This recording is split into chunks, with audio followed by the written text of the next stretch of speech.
नमस्कार. आज आपण एका अत्यंत खास आणि भावनिक प्रवासाला निघणार आहोत. एक असा प्रवास जो महाराष्ट्राच्या निर्मितीचा खरा इतिहास आणि आत्मा उलगडून दाखवेल. हा दिवस कॅलेंडरवरची नुसती एक लाल रंगाची सुट्टी नाही बरं का, तर यामागे एक फार मोठा आणि हृदयस्पर्शी संघर्ष दडलेला आहे. चला तर मग सुरू करूया. आता तुमच्या मनात कधी हा प्रश्न आलाय का की दरवर्षी 1 मे रोजी आपण महाराष्ट्र दिन आणि आंतरराष्ट्रीय कामगार दिन असे दोन मोठे उत्सव एकत्रच का साजरे करतो?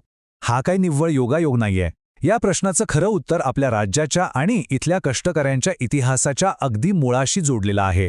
तर महाराष्ट्र दिन म्हणजे नेमकं काय आणि आजच्या काळात तो कसा पाहायला जातो, इथून आपण सुरुवात करूया. हा केवळ एक उत्सव नाही, तर तो आपल्या भाषिक अस्मितेचा आणि अभिमानाचा एक सर्वोच्च क्षण आहे. आजच्या दिवशी संपूर्ण महाराष्ट्र कसा चैतन्याने सळसळून उठतो नाही का? अगदी मोठ्या शासकीय ध्वजारोहण समारंभांपासून ते गल्लोगल्ली होणाऱ्या रंगतदार सांस्कृतिक कार्यक्रमांपर्यंत सगळीकडे एक वेगळाच उत्साह असतो. पण या सगळ्यात सर्वात महत्त्वाची गोष्ट म्हणजे ज्यांनी या राज्यासाठी आपले प्राण पणाला लावले, त्या हुतात्म्यांना वाहिली जाणारी कृतज्ञतापूर्वक आदरांजली. पण हा उत्सव खऱ्या अर्थाने समजून घ्यायचा असेल तर आपल्याला थोडं मागे जावं लागेल. स्वातंत्र्योत्तर भारताच्या त्या काळात जेव्हा भाषेच्या आधारावर राज्यांची पुनर्रचना करण्याची मागणी जोर धरू लागली होती.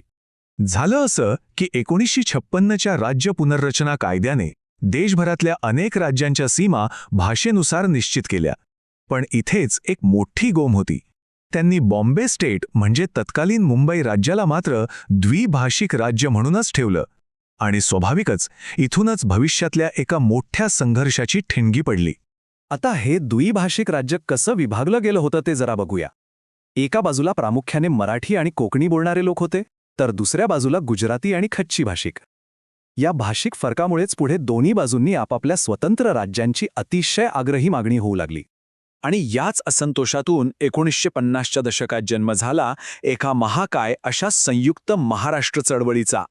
हा एक असा लढा होता ज्याने साहित्यिक, शेतकरी आणि कामगार अशा सगळ्यांनाच एका ध्येयासाठी एकत्र आणलं.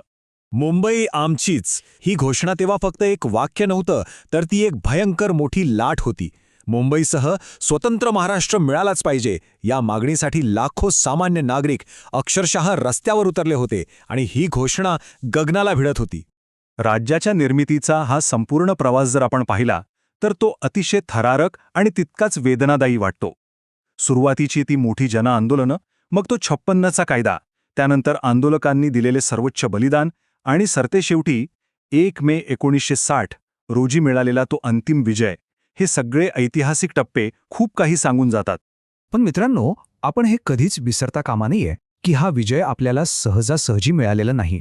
या भावनिक प्रवासाची एक फार मोठी मानवी किंमत आपल्याला चुकवावी लागलीय.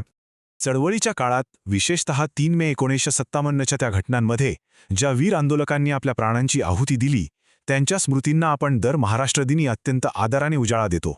रक्ताने आणि अश्रूंनी लिहिलेला हा इतिहास आपण कधीच विसरू शकत नाही. आणि अखेर तो निर्णायक क्षण आला. साल होतं 1960. एप्रिल महिन्यात संसदेत बॉम्बे पुनर्रचना कायदा अंतिमरित्या मंजूर झाला आणि अधिकृतपणे त्या द्विभाषिक राज्याचं विभाजन होऊन महाराष्ट्र आणि गुजरात अशी 2 स्वतंत्र राज्य अस्तित्वात आली.